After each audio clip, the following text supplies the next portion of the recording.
la taille de l'artère, selon le territoire et selon le temps aussi qui est passé sans soin, on va avoir tous les signes, tous les symptômes différents. Et ça peut aller, si c'est un gros territoire, jusqu'à l'arrêt cardiaque. Rappelons quand même, il y a 1 personne sur 10 qui décède dans la première heure qui suit un infarctus. Donc ça peut être très grave, évidemment. Et qu'est-ce qui va venir boucher le vaisseau et faire que le sang ne peut plus circuler? Alors, il y a plusieurs causes. On va dire que la cause principale, c'est ce qu'on appelle la plaque d'athérome. La plaque d'athérome, tu sais, c'est quand le mauvais cholestérol reste dans les artères, encrasse les artères, ça va finir par comme ça, faire une grosse plaque. Voilà, on va le voir sur cette image, ça va faire une grosse plaque, on va le voir, c'est évidemment accéléré, hein, ça met longtemps à arriver, mais tu vois, il y a une grosse plaque en jaune qui apparaît comme ça, et après, il y a un petit morceau de la plaque qui s'abîme, et donc il va y avoir plein de plaquettes, etc., qui vont arriver, c'est des éléments du sang, et qui vont faire un caillot. Et c'est ce caillot qui va bloquer complètement, tu vois, on le voit en train de se former, le caillot, et ça va former... Et encore, là, ça passe encore. Là, ça passe encore, mais après, ça va boucher. L'infarctus, c'est quand ça le bouche complètement. Donc ça, c'est la première cause, c'est la plus fréquente. Ensuite, il y a ce qu'on appelle les spasmes. Le spasme, c'est quand votre artère, une des artères coronaires, va se resserrer. Et évidemment, si elle se resserre quelques secondes, c'est pas grave, c'est ce qu'on appelle une petite crise en gorge, ça fait un peu mal, mais ça passe tout de suite. Mais quand elle se resserre et que ça reste longtemps resserré, ça peut empêcher la circulation du sang et provoquer un infarctus. Après, il y a une troisième cause qui est fréquente surtout chez les femmes, qui est un peu plus rare, c'est ce qu'on appelle une dissection de la coronaire. C'est la coronaire, la paroi de la coronaire qui se sépare comme ça et qui fait que le sang, en fait, il y a la lumière normalement où le sang circule, puis il y a un autre tunnel à côté et finalement ça finit par boucher complètement l'artère et par faire un infarctus. Et voilà les trois causes principales, mais la plus importante, c'est essentiellement la plaque d'athérome. Ok, et ça c'est ce qui se passe à l'intérieur, mais comment on le ressent? Est-ce qu'il va y avoir des symptômes qui vont nous faire dire tu es en train de faire un infarctus? Ouais. Tu as dit que dans certains cas, c'était des petites zones, on ne le ressentait pas. Mais dans la plupart des cas, il y a quand même des signes. Bien sûr, dans la plupart des cas, on le ressent. Quels vont être les signes qui vont te faire dire que tu es en train de faire un infarctus? C'est très important d'arriver à reconnaître ces signes. Il faut vraiment que tout le monde apprenne à les reconnaître. Les symptômes ne sont pas les mêmes chez les hommes et chez les femmes. Chez les hommes, je crois que les gens connaissent un petit peu, ça se traduit par une violente douleur, mais très violente. Hein. Ça fait comme un étau qui serre comme ça dans la poitrine, tu vois, là, derrière le sternum, ça serre comme ça. La douleur, elle peut monter au niveau de la mâchoire, elle peut irradier dans le bras, elle peut être transfixiante, c'est-à-dire ça peut faire une douleur dans le dos aussi. Là, on voit, donc c'est juste pour montrer les différences entre les hommes et les femmes. Quoi. On sait que c'est ça. Voilà, attention, ça c'est parfois il y a d'autres symptômes, ça peut être aussi un essoufflement, etc. Mais en tout cas, quand c'est ça, on est sûr. En tout cas, quand c'est ça, on est sûr et on perd pas de temps, on va y revenir. Chez la femme, c'est ça le piège, c'est que les artères des femmes, elles sont différentes, elles sont pas configurées comme celles des hommes, elles sont plus fragiles, elles sont plus sensibles aux hormones, au stress, etc. Et donc tu peux avoir des signes parfois digestifs. Donc les gens ils vont penser que c'est un problème digestif, des nausées, des vomissements, des maux de ventre. Ou alors tu peux avoir, tu vois, nausées, vomissements, une fatigue, des sueurs froides, un étourdissement, une sensation de brûlure d'estomac. Donc tout ça, ça va faire quoi? Ça va entraîner un retard au diagnostic, enfin à la prise en charge déjà. Et souvent les femmes, elles disent oh c'est rien, ça va passer, etc. Donc on estime qu'il y aurait 2 heures de retard de prise en charge entre une prise en charge chez les hommes et chez les femmes. Hein. Donc évidemment avec les conséquences que ça peut avoir, parce que le temps compte énormément. Alors justement, quand on est face à ces symptômes, maintenant qu'on les connaît, il faudrait que tout le monde sache. Tu as raison. Que ces symptômes peuvent dire. Ce que vient de dire Sacha, c'est très important, c'est qu'il faudrait que tout le monde sache, connaisse les symptômes de l'infarctus et les différences chez les hommes et chez les femmes, et les reconnaître. Mais les enfants, parce que vous pouvez très bien être avec votre enfant et vous avez quelque chose et du bon c'est rien, ça va passer. Non, il faudrait que tout le monde connaisse ces symptômes. Et justement, quand on voit ces symptômes, comment on agit, comment on réagit face à ça? Si quelqu'un fait ça, ou si nous-mêmes, on a une forte douleur, en étant un homme, une forte douleur à la poitrine, qu'est-ce qu'on fait? C'est une urgence. Et ça aussi, il faut bien le comprendre. Un infarctus, c'est une urgence. Quand si on prend, par exemple, si un infarctus est pris dans la première heure qui suit le début des douleurs, on va diminuer la mortalité de 50%. S'il est pris en charge dans la 2e heure, on va diminuer la mortalité, mais plus que de 30%. Donc c'est une urgence. Chaque minute compte. Donc ne commencez pas à dire je ne vais pas réveiller mon médecin la nuit, je ne vais pas le déranger. Non, vous appelez le 15. On ne discute pas. On appelle le 15. Quand malheureusement il y a un arrêt cardiaque, on n'hésite pas, on fait un, mais ça c'est pour toutes les causes, hein. Oui, oui. On fait un arrêt cardiaque. Je rappelle qu'un arrêt cardiaque ne se fait jamais sur un lit parce que c'est mou. Il faut mettre la personne par terre, il faut être sur du dur évidemment, sinon Oui. ça sert à rien.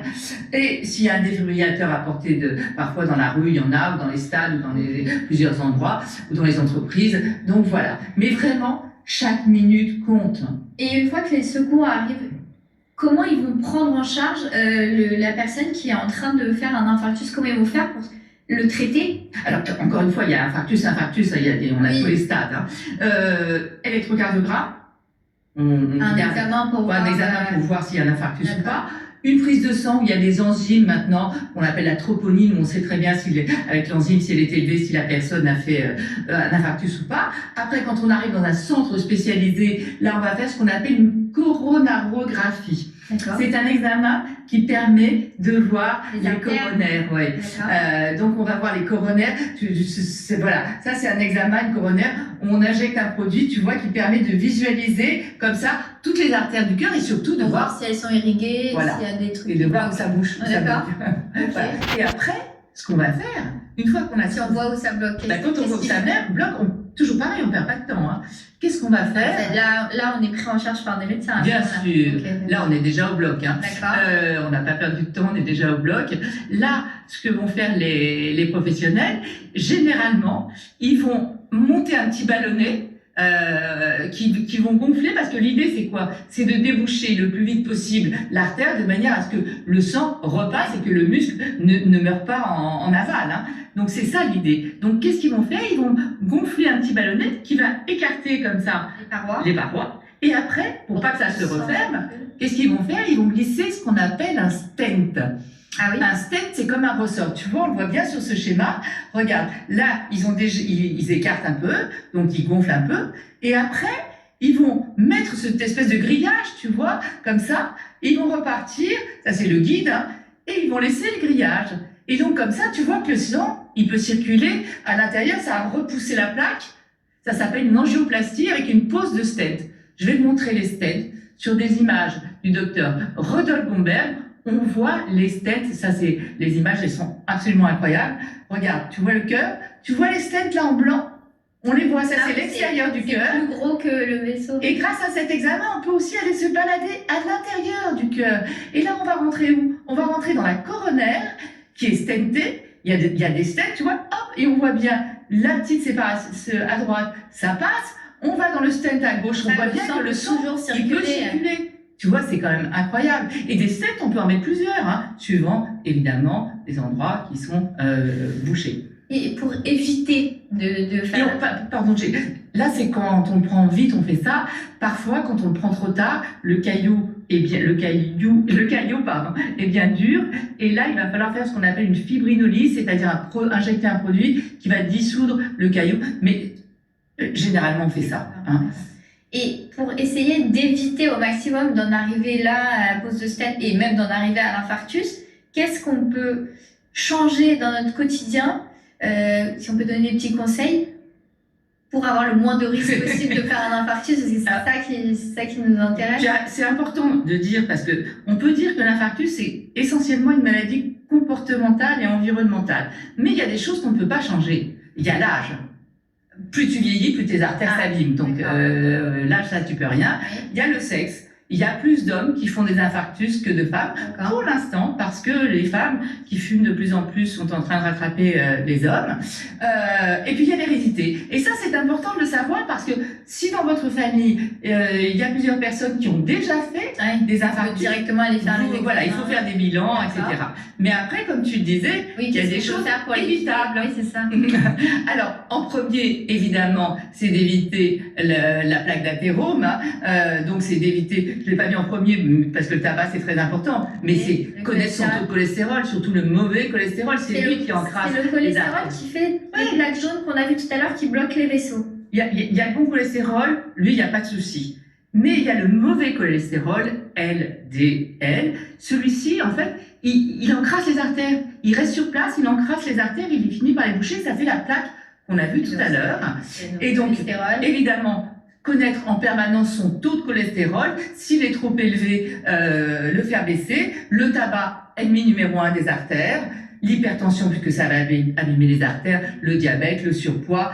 La cocaïne aussi, je ne l'ai pas dit, mais dans les spasmes. Tu sais, les spasmes, dans les causes, on a vu qu'il y avait le spasme. Oui, donc quand c'est pas la plaque de gras, c'est des spasmes. Le tabac et surtout la cocaïne, font des spasmes des artères et on a des infarctus qui sont dus à la cocaïne, à la prise de cocaïne.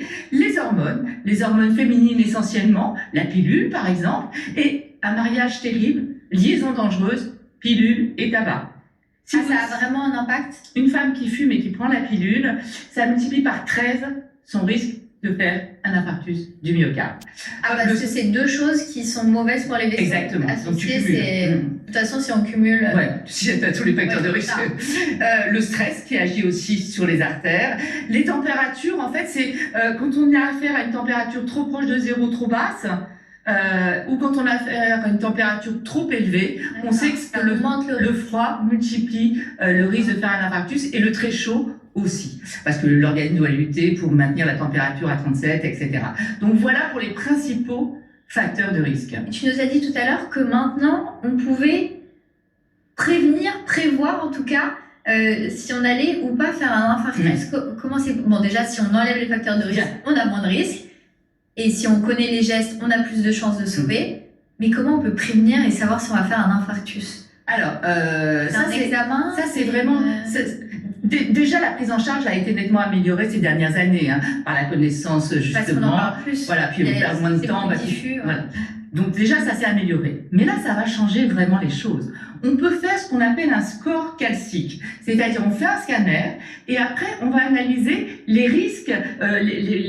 Tu sais, ça fait des calcifications, donc ça fait des petites choses un peu dures qu'on voit. Et on va analyser la plaque, savoir la densité, la forme, le nombre. Et on va vous dire, ben voilà, vous êtes à risque de faire un infarctus ou pas.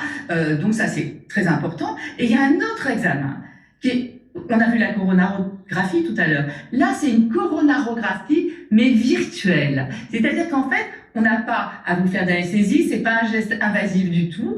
Vous faites votre examen, encore des images du docteur, que j'appelle un imagicien, du docteur Rodolphe Gomberg, et qui permettent quand même, voilà, tu vois, on est dans le cœur, là, on voit déjà les petits calculs, tu les vois en blanc là? En blanc, ouais. Voilà. Là, on va pénétrer encore une fois dans l'artère coronaire. Là, c'en est aussi. Là, il y en a aussi une petite calcification. Et on pénètre dans l'artère coronaire et regarde, une calcification à l'intérieur de l'artère coronaire. C'est ça qui empêche le sang de passer. Une autre. Mais ça veut dire, là pour l'instant, il passe encore. Mais une autre calcification, une autre, on voit bien que dans cette artère, là on les voit de l'extérieur, on est ressorti, puisqu'on peut aller où on veut avec ces examens. Et donc, quand vous avez ça, ce patient, qu'est-ce qu'on lui a dit? On lui a dit là, vous allez faire une vraie coronarographie et on va regarder dans quel état sont vos artères. Et bien souvent, on va vous indiquer la pose d'un stent ou de 2 ou de 3. Pour laisser les artères ouvertes. Pour laisser les artères ouvertes. Donc tu vois, ça va tout changer. Tu pourras prévoir et surtout empêcher que ça arrive. Donc ça, c'est extraordinaire. C'est un examen vraiment qui va changer encore une fois la prise en charge. Se reconnaître les signes. De toute façon, je crois que ce qui est important, ce qu'il faut retenir, c'est qu'il n'y a pas un infarctus comme un autre. Il n'y en a aucun qui se ressemble. On peut avoir vraiment tous les symptômes. Il faut absolument connaître les principaux symptômes et chez les hommes et chez les femmes. Agir tout de suite. Ouais, agir immédiatement, ne pas perdre de temps. On discute pas, on dit pas. Il vaut mieux appeler le 15 pour rien. Ils viendront, vous leur expliquer. Mais là, on ne prend pas de risque car plus c'est pris tôt, moins on a de conséquences. On peut n'avoir aucune conséquence après. Et après, on est bien pris en charge. En plus, ce qui est nouveau maintenant, c'est qu'on fait de la rééducation cardiaque après. On reprend des activités physiques après. On reprend une vie tout à fait normale. Et je le disais, troisième chose, donc connaître les symptômes, agir vite et éventuellement ces examens de prédiction carrément. Voilà ce qu'on peut dire sur les infarctus du myocarde. Et bienvenue.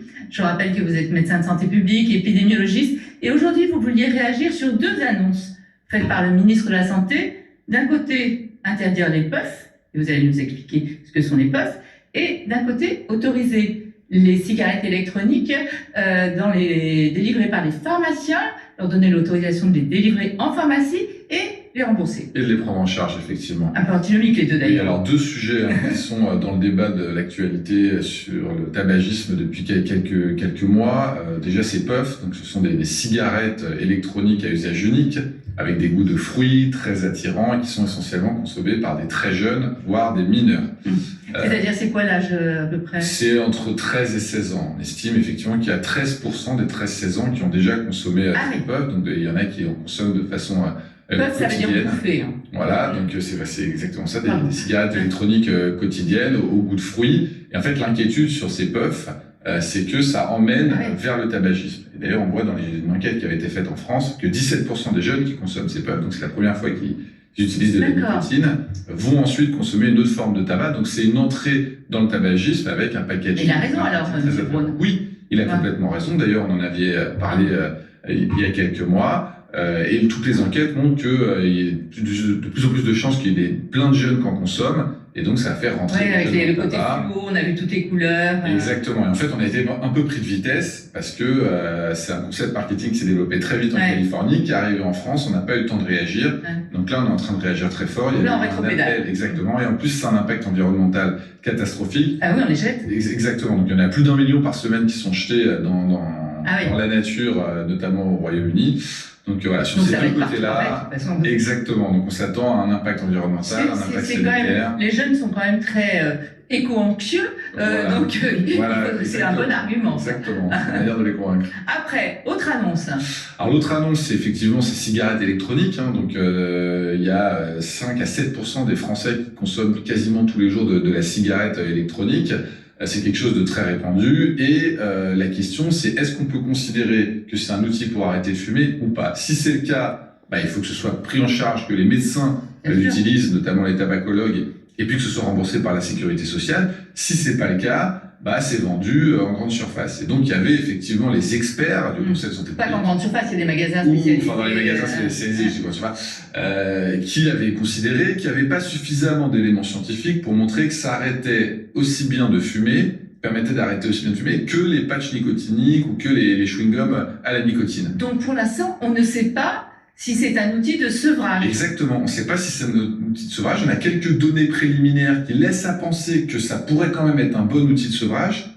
Ça veut dire quoi? Ça veut dire qu'il y a quand même plus de gens qui arrêtent de fumer une fois qu'ils consomment de la cigarette électronique, mais on n'a pas des données suffisamment robustes comme on l'avait pour les substituts nicotiniques pour le conseiller au médecin et le rembourser par l'assurance maladie. On peut toujours dire que c'est toujours mieux que la cigarette, de toute façon, quoi qu'il en soit. Absolument, c'est mieux que la cigarette. Alors après, et justement, pardonnez-moi de vous couper la parole, mais est-ce qu'on a des effets justement sur la nocivité, parce qu'à chaque fois on a une étude qui sort, puis qui est contredite, sur la nocivité à long terme de la cigarette électronique? Le problème, c'est que c'est un effet relativement nouveau, et vous savez que ces substances qu'on inhale, on voit des effets à 10-20 ans, comme pour le tabac notamment, donc c'est très dur d'avoir des données avec du recul. On peut pas dire pour l'instant qu'on ait signal extrêmement inquiétant sur le vapotage. En revanche, les choses qui inquiètent, c'est le vapofumage, c'est-à-dire les gens qui vont vapoter et en même temps fumer. Et ça, c'est un phénomène qui existe vraiment et qui est très mauvais. Et surtout que quand on vapote, c'est du matin au soir.